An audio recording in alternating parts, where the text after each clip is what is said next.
Hello students and welcome to the lecture. इस lecture में जो टॉपिक हम देखने जा रहे हैं वो है मॉडर्न हिस्ट्री एसएससी पीवाईक्यूज और ये होने वाला है हमारा पार्ट 1। लेक्चर की शुरुआत से पहले हर बार की तरह इस बार भी एक छोटा सा डिस्क्लेमर है, एक छोटा सा समीकरण है जो कि हमें यहाँ समझना बहुत ज़रूरी है इससे पहले कि हम आगे बढ़े। डिस्क्लेमर कुछ इस प्रकार से है।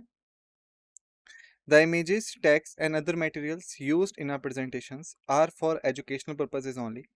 We respect the intellectual property rights of the original creators and owners. If you are the owner and have any concerns or issues, please contact us at sathi@iitk.ac.in and we shall remove the same. पहला question है कि निम्नलिखित में से कौन the servants of India society के founders थे। विकल्प है जी के घोकले, एम जी रन्नाडे, बीजी तिलक या बिपिन चंद्रपाल। सही उत्तर देने के लिए आप सभी के पास 10 सेकंड का समय है और समय शुरू होता है अब।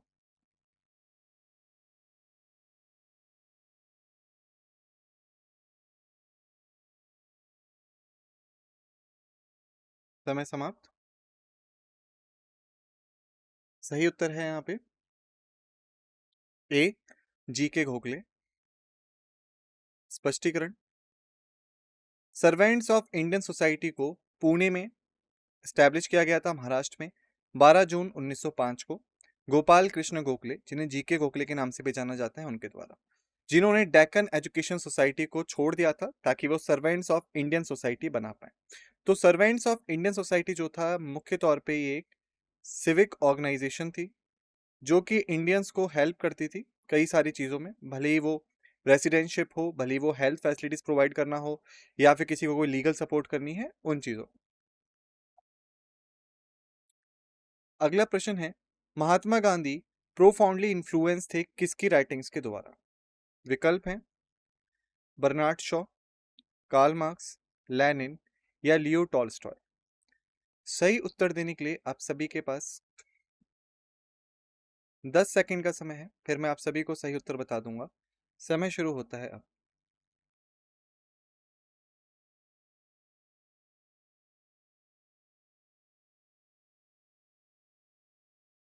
समय समाप्त।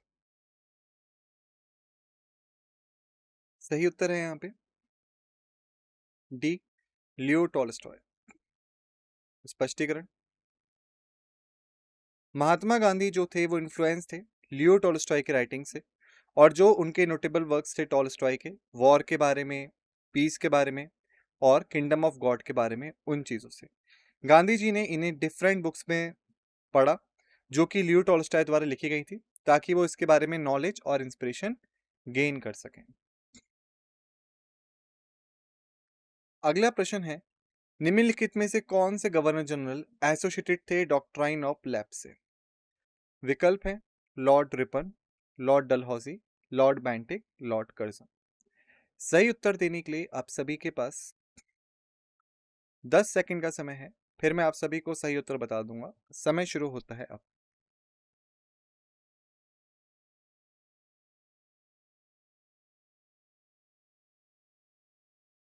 समय समाप्त। सही उत्तर है यहाँ पे बी, लॉर्ड डलहौजी। स्पष्टीकरण, जो डॉक्ट्राइन ऑफ लैप्स है वो एक एनेक्सेशन पॉलिसी थी जो कि लॉर्ड डलहौजी द्वारा लाई गई, जो कि गवर्नर जनरल थे ईस्ट इंडिया कंपनी के भारत में 1848 से 1856 के बीच में। तो यदि हम बात करें इसके बारे में,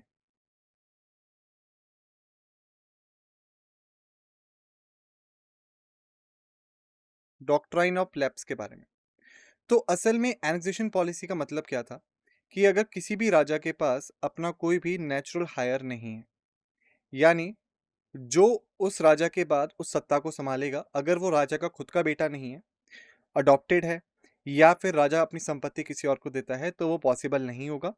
वो जो पर्टिकुलर टेरिटरी है जिसके राजा के पास खुद का बच्चा नहीं है, वो टेरिटरी अपने आप ब्रिटिशर्स के पास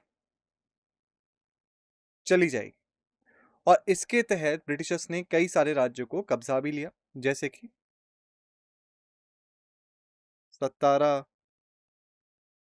नागपुर,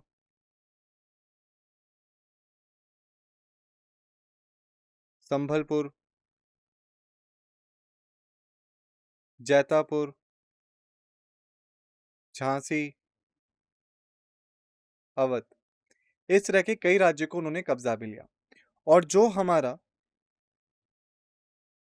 रिवॉल्ट ऑफ 1857 था, जिसमें एक पॉलिटिकल कॉज भी थी, वो जो मेन पॉलिटिकल कॉज थी वो डॉक्ट्राइन ऑफ लैप्स था। क्योंकि जब अंग्रेजों ने गलत तरीके से सतारा, नागपुर, संबलपुर, जैतापुर, झांसी, अवध और कई राज्यों को कब्जाया, तो उसकी वजह से जो राजघराने के लोग थे वो अंग्रेजों के खिलाफ खड़े हो गए थे, और उनका जो विद्रोह था वो हमें देखने को मिलता है रिवॉल्ट ऑफ 1857 में। अगला प्रश्न है कि जो पुकार थी बैक टू वेदास की, यानी वापस से वेद पढ़ो, वो किसके द्वारा दी गई थी? विकल्प है स्वामी विवेकानंद, स्वामी दयानंद सरस्वती, औरोबिंदो घोष या फिर राजा राम मोहन रॉय। सही उत्तर देने के लिए आप सभी के पास 10 सेकंड का समय है। समय शुरू होता है अब।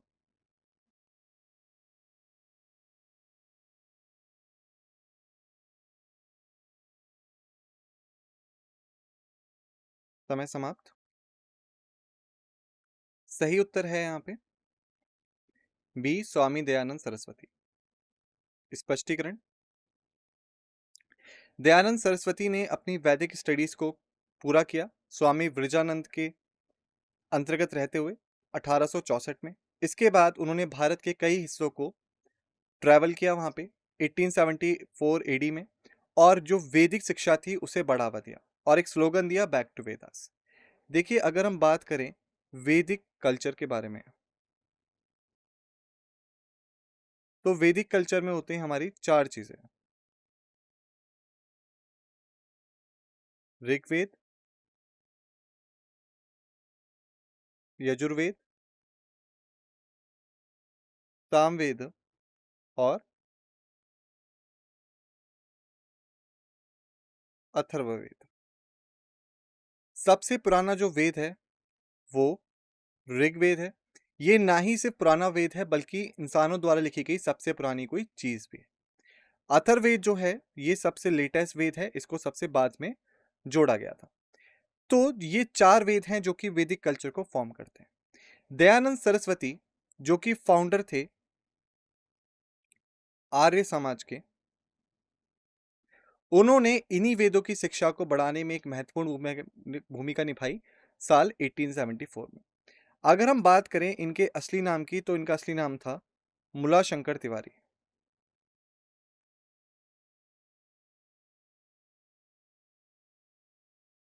ठीक है, ये एक पंडित फैमिली में बॉर्न हुए और अपनी बहन और अपने अंकल की डेथ के बाद काफी हद तक टूट गए थे, और फिर इन्होंने ब्राह्मण शुरू करा जगत की सच्चाई को जानने के लिए, और उसी के अंदर ये स्वामी वृजानंद से मिलते हैं और अपनी वैदिक स्टडीज को कंप्लीट करते हैं। आर्य समाज एक बहुत ही महत्वपूर्ण मूवमेंट के लिए जाना जाता है, वो था शुद्धि मूवमेंट। यानी वो लोग जो हिंदुइज्म को छोड़ के या हिंदू धर्म को छोड़ के बाकी धर्मों में कन्वर्ट हो गए हैं, उन्हें वापस से हिंदू धर्म में शामिल करना, ये शुद्धिकरण मूवमेंट था। आर्य समाज ने दो और स्कूलों को भी फाउंड किया। सबसे पहला था गुरुकुल, जो कि आपका हरिद्वार में है, और दूसरा था एंग्लो वैदिक स्कूल, जो कि लाहौर में था। आगे बढ़ते हैं। अगला प्रश्न है, साइमन कमीशन को बॉयकॉट कर दिया गया नेशनल लीडर्स के द्वारा भारत में, क्योंकि पहला कि वो सिर्फ आंखों में धूल झोंकने के लिए लाया गया था। दूसरा, कमीशन के सभी लोग इंग्लिश थे। तीसरा, कमीशन के जो लोग थे वो बायस थे, भेदभाव करते थे भारत के खिलाफ। चौथा, जो भारतीयों की डिमांड थी कमीशन उस पर कार्य नहीं करना चाहता था। सही उत्तर देने के लिए आप सभी के पास 10 सेकंड का समय है, और समय शुरू होता है अब।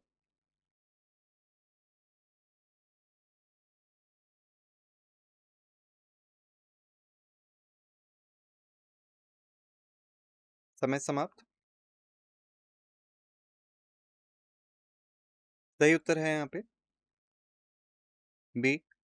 जितने भी मेंबर्स थे कमीशन के वो सभी अंग्रेज थे या इंग्लिश थे। स्पष्टीकरण। साइमन कमीशन को भारत में 1928 में भेजा गया पोटेंशियल कॉन्स्टिट्यूशन रिफॉर्म पढ़ने के लिए।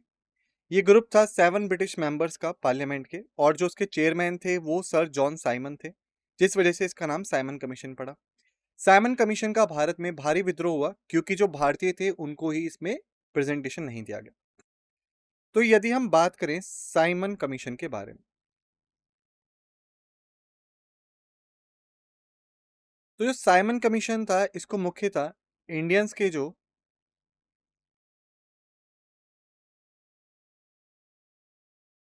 पॉलिटिकल इश्यूज थे उसके लिए भारत भेजा गया, और मुख्यतः इस कमीशन का काम था कि इंडियंस पे फोकस किया जाए। लेकिन अंग्रेजों ने इसको भेजा भारतीयों को स्टडी करने के लिए, लेकिन जितने भी लोग इसमें थे वो सारे अंग्रेज थे। तो जो मुख्य धारा थी वो इस बात का विरोध कर रही थी कि जो अंग्रेज हैं उन्हें भारतीयों के बारे में कुछ नहीं पता, तो वो किस प्रकार से कोई रिपोर्ट दे पाएंगे। और इसीलिए जब कमीशन 1927 में भारत आता है तो इसका साइमन गो बैक के नारों से स्वागत होता है, यानी साइमन वापस जाओ।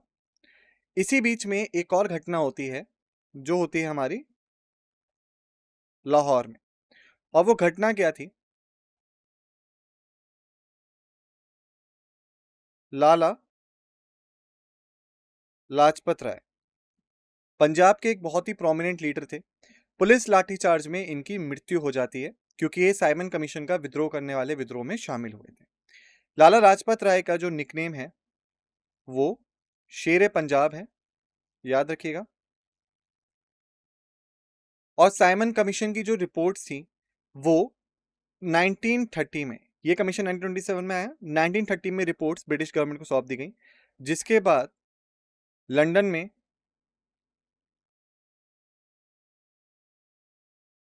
राउंड टेबल कॉन्फ्रेंसिस की शुरुआत की गई जिसमें इन रिपोर्ट्स को डिस्कस करना था।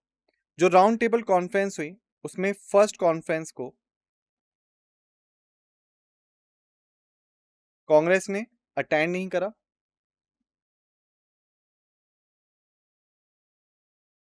सेकेंड कॉन्फ्रेंस को अटेंड करा लेकिन कोई भी वैल्यूएबल कंक्लूजन निकल के नहीं आया, और थर्ड कॉन्फ्रेंस में भी कांग्रेस ने अटेंड नहीं किया, लेकिन जो थर्ड कॉन्फ्रेंस थी उसमें यूनिलेटरल कई सारे डिसीजन ले लिए गए, और इन्हीं कॉन्फ्रेंसेस के बेसिस पे आया था हमारा गवर्नमेंट ऑफ इंडिया एक्ट 1935।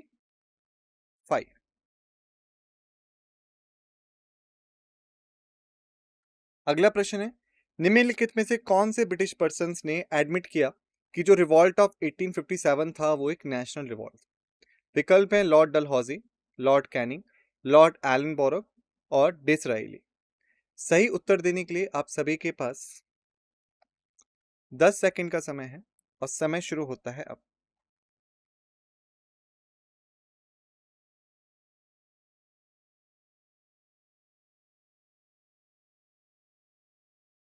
समय समाप्त।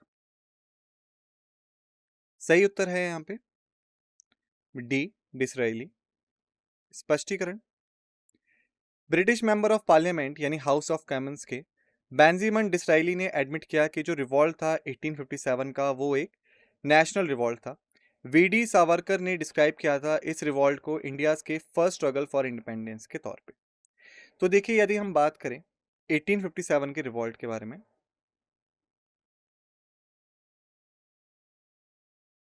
तो इसकी 4 मुख्य कॉज थी। सबसे पहला पॉलिटिकल कॉज,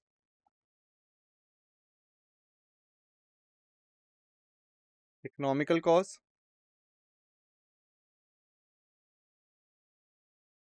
सोशल कॉज और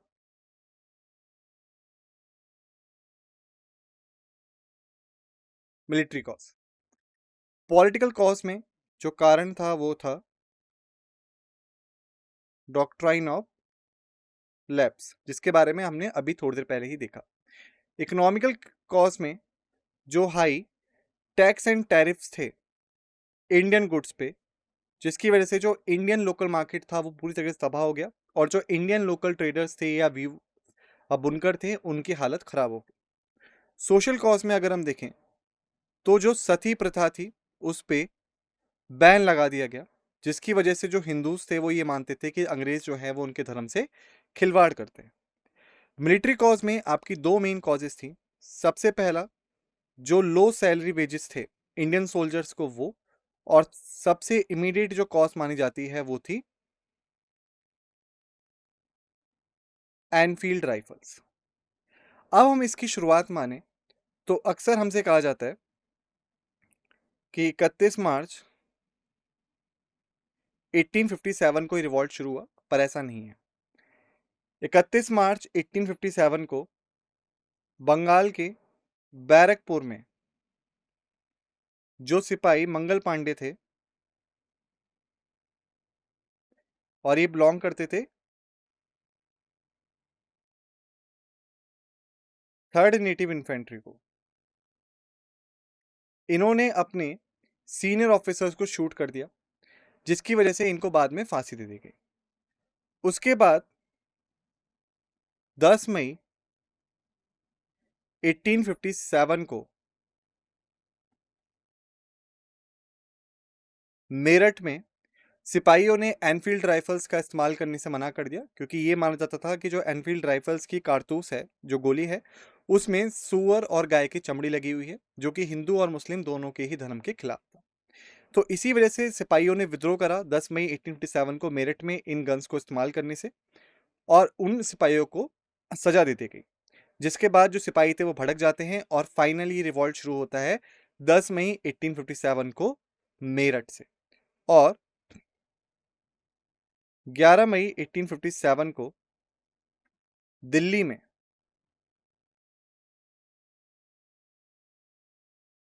बहादुर शाह जफर सेकंड को एक नेशनल लीडर घोषित कर दिया गया, और इस रिवॉल्ट को रीजनल से नेशनल रिवॉल्ट बना दिया गया। हालांकि कई सारे ब्रिटिश हिस्टोरियंस ये मानते हैं कि ये एक सिपॉय म्यूटिनिटी थी, यानी जो सैनिक थे उन्हीं का ये एक विद्रोह था। लेकिन बेंजामिन डिसरेली उन पहले ब्रिटिश पार्लियामेंट्री मेंबर्स में थे जिन्होंने ये माना कि नहीं, ये कोई सिपॉय म्यूटिनिटी नहीं थी बल्कि एक प्रॉपर रिवॉल्ट था। अब आइए आगे बढ़ते हैं। अगला प्रश्न है, निम्नलिखित में से किसको हम श्रिम्प कैपिटल ऑफ इंडिया के नाम से पुकारते हैं? विकल्प है मंगलौर को, नागापट्टनम को, कोची को, या नेल्लौर को। सही उत्तर देने के लिए आप सभी के पास 10 सेकंड का समय है, और समय शुरू होता है अब।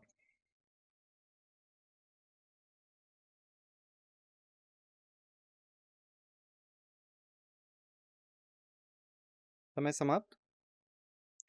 सही उत्तर है यहाँ पे डी, नेल्लौर। स्पष्टीकरण, नेल्लौर जो है वो आंध्र प्रदेश में पड़ता है, और ये पेनार नदी के किनारे बसा हुआ है। ये शहर बहुत ज़्यादा फेमस है क्योंकि ये कई सारे फेमस एम्पायर्स की हिस्सा रह चुका है, जैसे चोल एम्पायर का, काकतीयाज एम्पायर का, गोलकोंडा एम्पायर का, विजयनगर एम्पायर का। नेल्लौर जो है बहुत ज़्यादा फेमस है अपने क्वालिटी राइस प्रोडक्शन के लिए और प्रॉन और फिश कल्चर के लिए। नेल्लौर को इसी वजह से हम श्रिम्प कैपिटल ऑफ इंडिया भी कहते हैं, उसके high production of cultural shrimp की वजह से।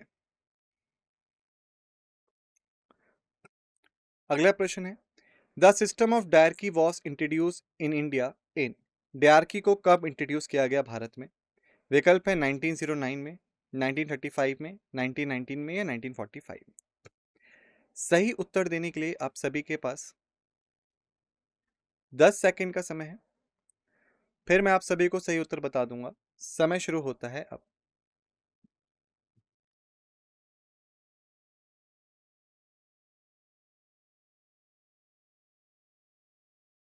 समय समाप्त। सही उत्तर है यहाँ पे सी 1919। स्पष्टीकरण। डीआरकी जो है, जिसे डायरची भी बोलते हैं, ये डबल गवर्नमेंट का सिस्टम होता है जिसे गवर्नमेंट ऑफ इंडिया एक्ट 1990 के तहत ब्रिटिश इंडिया के प्रोविंसेस में इंट्रोड्यूस किया गया। तो देखिए, यदि हम बात करें इसके बारे में,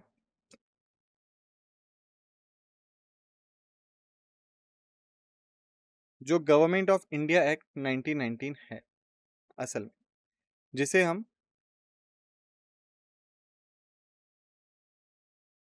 चैलम्सफोर्ड और मिंटियागो रिफॉर्म्स के नाम से भी जानते हैं, इसके तहत एक डीआरकी सिस्टम को इंट्रोड्यूस कर दिया गया। यानी जो भी स्टेट अफेयर्स हैं वो अब दो तरीके से मैनेज किए जाएंगे। यानी उन्हें डिवाइड कर दिया जाएगा दो हिस्सों में। एक होगा ट्रांसफर्ड, एक होगा रिजर्व। जो ट्रांसफर्ड होगा उस पे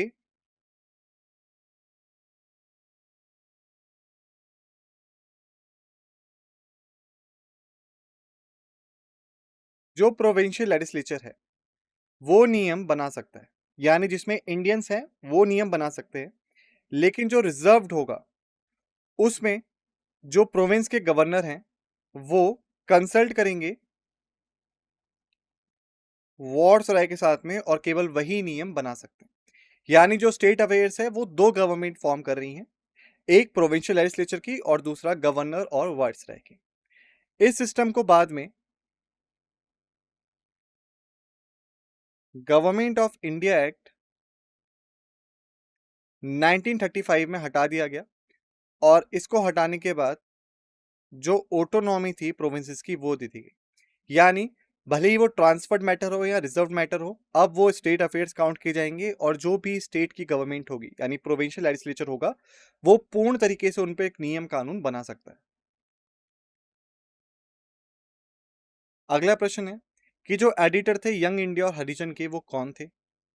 विकल्प है नेहरू, अंबेडकर, महात्मा गांधी, सुभाष चंद्र बोस। सही उत्तर देने के लिए आप सभी के पास 10 सेकंड का समय है। समय शुरू होता है अब।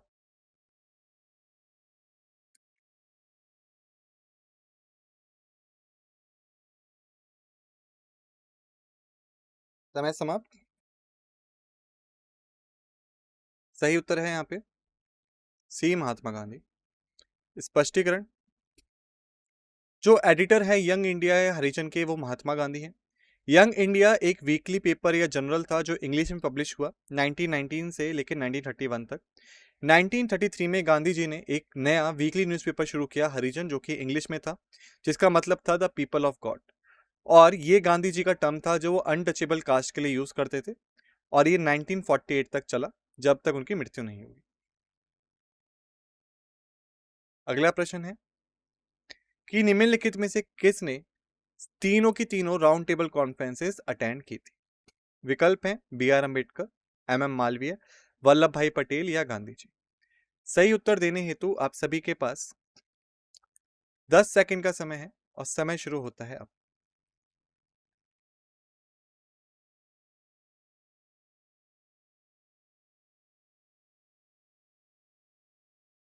समय समाप्त। सही उत्तर है यहाँ पे ए बी आर अम्बेडकर। स्पष्टीकरण। बी आर अम्बेडकर और तेज बहादुर सप्रू ये दो ऐसे व्यक्ति थे जिन्होंने तीनों ही राउंड टेबल कॉन्फ्रेंसेस में हिस्सा लिया। वहीं पे जो महात्मा गांधी थे उन्होंने सिर्फ सेकंड राउंड टेबल कॉन्फ्रेंस में हिस्सा लिया था। तो जैसा कि हमें पता है जो साइमन कमीशन था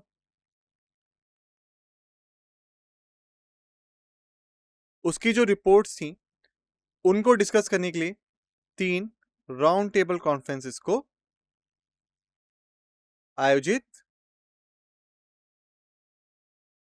किया गया था। अगला प्रश्न है कि ये है जो ट्रीटी ऑफ वर्सेल्स है जिसने एल्सिस लोरेन को रिस्टोर किया था वो किसके पास गई थी। यानी ट्रीटी ऑफ वर्सेल से एल्सिस लॉरेन किसके पास ट्रांसफर हो गया? विकल्प हैं इटली, ब्रिटेन, फ्रांस या बेल्जियम। सही उत्तर देने के लिए आप सभी के पास 10 सेकंड का समय है और समय शुरू होता है अब।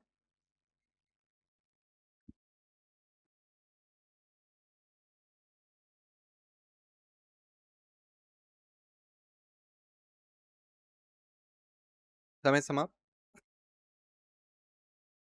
सही उत्तर है यहाँ पे सी, फ्रांस। स्पष्टीकरण। लगभग 200 साल बाद फ्रांस के नियम के बाद अल्सेस जो था, जो एक जर्मन स्पीकिंग पार्ट था लोरेन का, वो जर्मनी को दे दिया गया 1871 में ट्रीटी ऑफ फ्रैंकफर्ट के तहत। वहीं पे 1919 में जो ट्रीटी ऑफ वर्सेल हुई सेकेंड वर्ल्ड वॉर के बाद, सॉरी फर्स्ट वर्ल्ड वॉर के बाद, उसमें दोनों रीजन्स को फिर से फ्रांस को सौंप दिया गया। अगला प्रश्न है कि जो अहिंसा गांधी जी के द्वारा सिखाई गई और प्रैक्टिस की गई, वो इंडिया में किस डॉक्ट्राइन में स्तंभित है? विकल्प है स्वराज, स्वदेशी, सत्याग्रह या अहिंसा। सही उत्तर देने के लिए आप सभी के पास 10 सेकंड का समय है। समय शुरू होता है अब।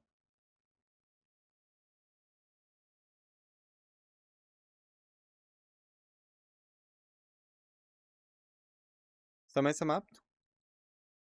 सही उत्तर है यहाँ पे डी, अहिंसा। स्पष्टीकरण। अहिंसा और नॉन वायलेंस जो वेपन था मोहनदास करमचंद गांधी का फ्री इंडिया के लिए ब्रिटिश रूल में, वो एक संस्कृत नाम था जो देवनागरी स्क्रिप्ट में मिलता है, जिसका मतलब है कि किसी को नुकसान नहीं पहुंचाना है। ये एक बेस्ट वे था ट्राइनी को रिसिप्ट करने का सिविल डिसोबीडियंस द्वारा, जो कि अहिंसा पे से आता है। अगला प्रश्न है अलीगढ़ मूवमेंट के फाउंडर कौन थे? विकल्प हैं सैयद आमिर अली, मौलवी चिराग अली, सर सैयद अहमद खान, अब्दुल हालिम शरा। सही उत्तर देने के लिए आप सभी के पास 10 सेकंड का समय है, फिर मैं आप सभी को सही उत्तर बता दूंगा। समय शुरू होता है अब।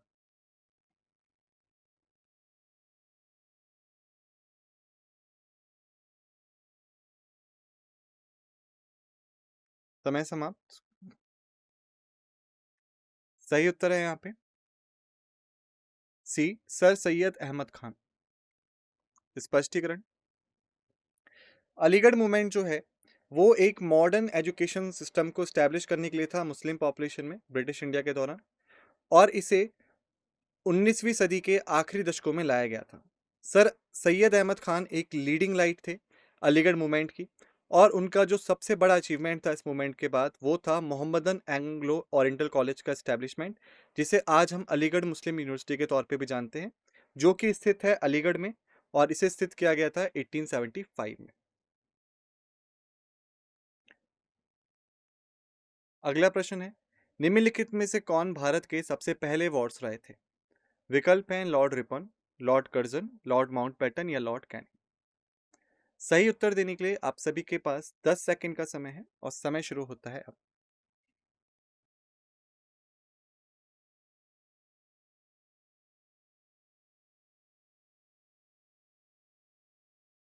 समय समाप्त।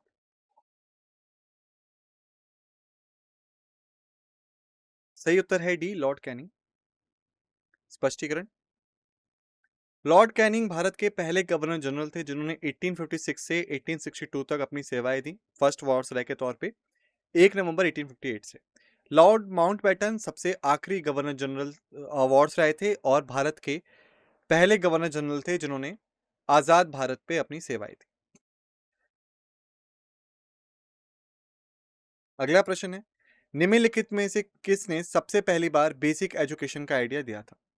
विकल्प हैं जवाहरलाल नेहरू, राजा राम मोहन रॉय, महात्मा गांधी या दयानंद सरस्वती।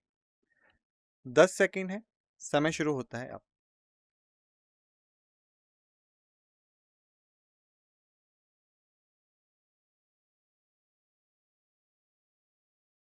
समय समाप्त। सही उत्तर है सी, महात्मा गांधी। स्पष्टीकरण। जो सबसे पहला अटेम्प्ट था करिकुलम रिकंस्ट्रक्शन का भारत में, वो 1937 में किया गया जब गांधी जी ने एक आइडिया दिया बेसिक एजुकेशन का। अगला प्रश्न था निम्नलिखित को क्रोनोलॉजिकल ऑर्डर में बनाना। सबसे पहला, Dandi march, Simon commission, Poona pact या Gandhi Irwin pact. Option A है first second third fourth, B है second first fourth third, C है fourth third first second, D है फोर्थ थर्ड सेकंड फर्स्ट।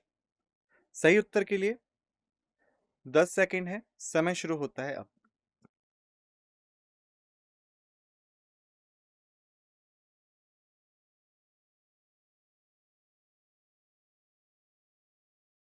समय समाप्त।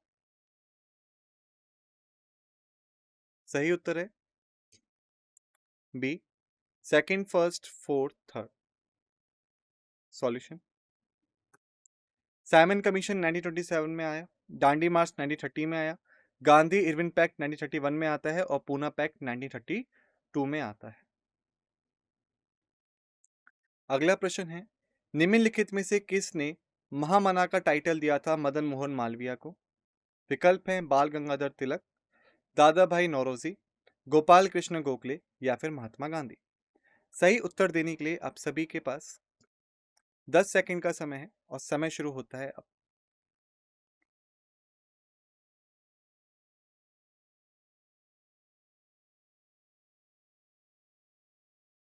समय समाप्त।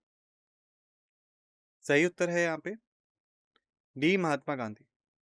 स्पष्टीकरण, मदन मोहन मालवीय जो एक इंडियन एजुकेशनिस्ट और पॉलिटिशियन थे, जो मुख्यतः जाने जाते हैं भारतीय स्वतंत्रता मूवमेंट में अपनी सेवाएं देने के लिए, और 2 बार के प्रेसिडेंट भी थे इंडियन नेशनल कांग्रेस के। इन्होंने रिस्पेक्टफुली एड्रेस किया था पंडित मदन मोहन मालवीय को, और महामना का टाइटल जो था वो उन्हें दिया था महात्मा गांधी ने। अगला प्रश्न है कि भारत के वायसराय कौन थे क्विट इंडिया मूवमेंट के दौरान? विकल्प हैं Lord Irwin, Lord Mountbatten, Lord Wavell या लॉर्ड लिनलिथ। सही उत्तर देने के लिए आप सभी के पास 10 सेकंड का समय है और समय शुरू होता है अब।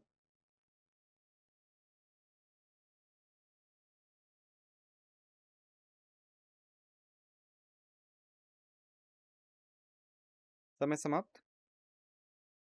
सही उत्तर है यहाँ पे डी, लॉर्ड लिनलिथ को। स्पष्टीकरण, लॉर्ड लिनलिथ को वॉर्स रहे थे भारत के 1936 से 1944 के दौरान। इन 8 सालों में इन्होंने लॉन्गेस्ट पीरियड सर्व किया एज अ वॉर्सराय ऑफ इंडिया। अगला प्रश्न है, निम्नलिखित में से कौन कांग्रेस लीडर थे जिन्होंने मोतीलाल नेहरू को ज्वाइन किया स्वराज पार्टी शुरू करने के लिए 1923 में? विकल्प हैं जी के गोखले, बीजी तिलक, चित्तरंजन दास या महात्मा गांधी। सही उत्तर के लिए 10 सेकंड का समय है और समय शुरू होता है अब।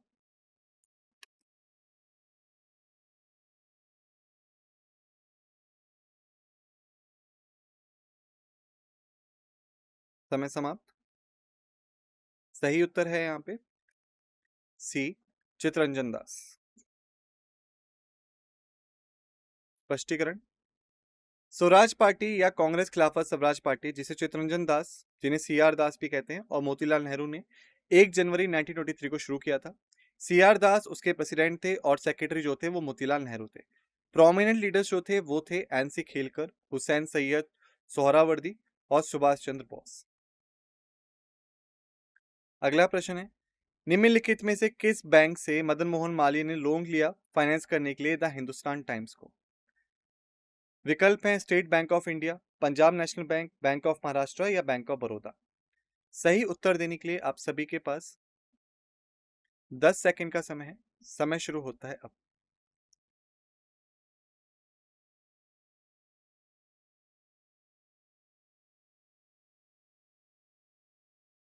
समय समाप्त। सही उत्तर है यहाँ पे बी, पंजाब नेशनल बैंक। स्पष्टीकरण, मदन मोहन मालवीय ने लोन लिया फाइनेंस करने के लिए द हिंदुस्तान टाइम्स को पंजाब नेशनल बैंक से।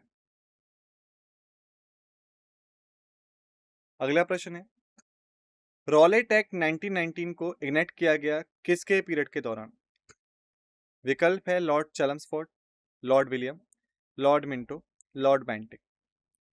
सही उत्तर देने के लिए आप सभी के पास 10 सेकंड का समय है, फिर मैं आप सभी को सही उत्तर बता दूंगा। समय शुरू होता है अब।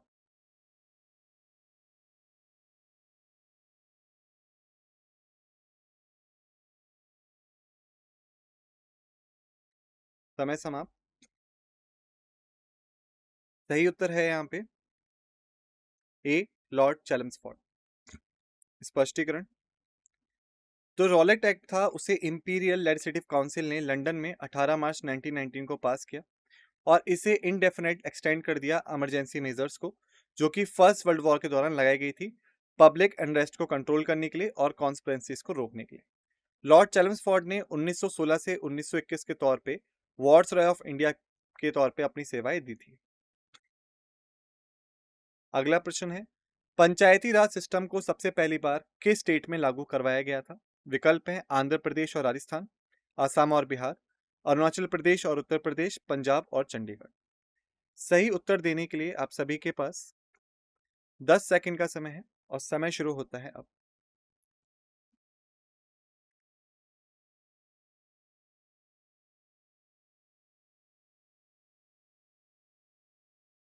समय समाप्त। सही उत्तर है यहाँ पे ए, आंध्र प्रदेश और राजस्थान। स्पष्टीकरण। जवाहरलाल नेहरू ने इनॉग्रेट किया था भारत के सबसे पहले पंचायती राज सिस्टम को नागौर में, राजस्थान में 2 अक्टूबर 1959 को, और इसके बाद इसे आंध्र प्रदेश में भी सेम ईयर पे लागू कर दिया गया बलवंत राय मेहता कमेटी की रिकमेंडेशंस के बाद। अगला प्रश्न है, निम्नलिखित में से किस ट्राइब को ताना भगत मूवमेंट से जोड़ के देखा जाता है? विकल्प है ओरान, मुंडा, संथल या कोंडा डोरा।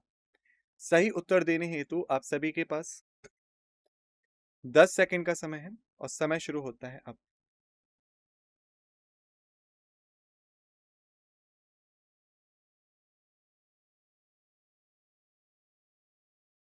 समय समाप्त। सही उत्तर है यहाँ पे ए, उड़ान। स्पष्टीकरण। ताना भगत मूवमेंट जो है अपेरेंटली इनिशिएट हुआ 1914 में यंग ओरान ट्राइब्समैन के द्वारा जात्रा ओरान में।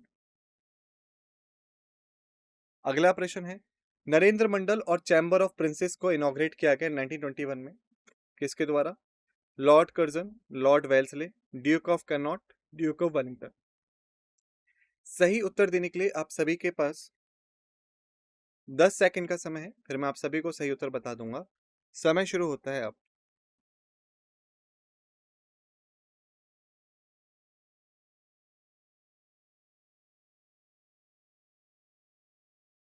समय समाप्त। सही उत्तर है सी, द ड्यूक ऑफ कैनॉट। स्पष्टीकरण। जो चैम्बर ऑफ प्रिंसेस है उसे 8 फरवरी 1921 को स्टैब्लिश किया गया था। जो इनॉग्रेशन सेरेमनी थी उसे royal highness the Duke of Connaught Diwane Aam red fort में लाया गया था और इसी बीच में जो किंग एम्परर थे उनके सामने इसे किया गया था। अगला प्रश्न है, पिट्स इंडिया एक्ट 1784 का निम्नलिखित में से क्या था? कि एक ऑर्डिनेंस था, एक रिसोल्यूशन था, एक वाइट पेपर था या कोई रेगुलेशन एक्ट था? सही उत्तर देने के लिए आप सभी के पास 10 सेकंड का समय है और समय शुरू होता है अब।